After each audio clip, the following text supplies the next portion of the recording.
Hey everyone, it's Sunny. So this is going to be the first video in a new series where I basically give advice to improve your gameplay in ideally 1 to 3 minutes. Currently, I think something that players aren't really thinking too hard about is what position to summon their Gorz in their token. A lot of times I see people just summoning the Gorz token in defense, probably because it's the default spawn position of the token, but I don't think it's the best option a lot of the time. The three biggest things we have to ask are 1, if we're dropping Gorz on the attack that is the biggest attack value, 2 is if that attack value is bigger than the Gorz, and 3 is if you need to worry about monsters from Call of the Haunted or Return from the Different Dimension, and extenders like that. The positions I use most frequently are Gorz in defense and the token in attack.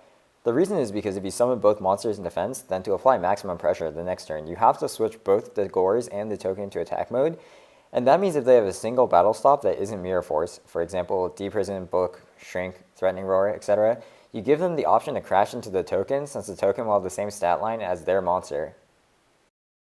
You can reasonably leave the Gorz in attack too against most decks, but the reason you wouldn't want to do that is because of enemy controller.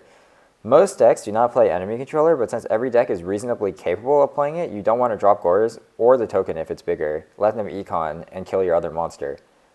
So all of the advice above is predicated on the assumption that you play into Mirror Force, and I know that not everyone agrees with that. Now this is pretty debatable based on situation, but I think that trading Gorz for Mirror Force is a fine trade usually. Mirror Force is a card I think people may play around too often because it's true that Gorz is a very powerful card, but sweepers in Edison format are very rare. Mirror Force and Torrential are often the only sweepers that decks play, and others are either rarely played like Lightning Vortex or very deck specific like Planet Pollutant Virus, Offering to the Snake Deity, or like Froggy Force Field or something like that.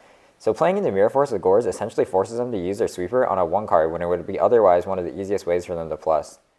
So Gorz in defense, token and attack is my usual go-to, but it changes if they have punishes from extenders like Call of the Haunted or Return from the Different Dimension.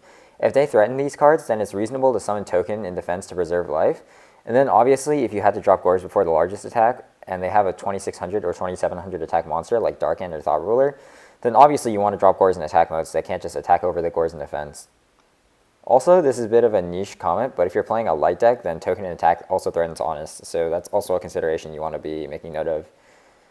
And finally, I think that you should be playing Gorz in your deck if you aren't. I will always try and force Gorz into my deck if I can. Your favorite players will play into Gorz. A lot of people think they only play against people that are too skilled to play into Gorz, but I guarantee that everyone will play into Gorz eventually, even like very skilled players. But yeah, that's about it. See ya.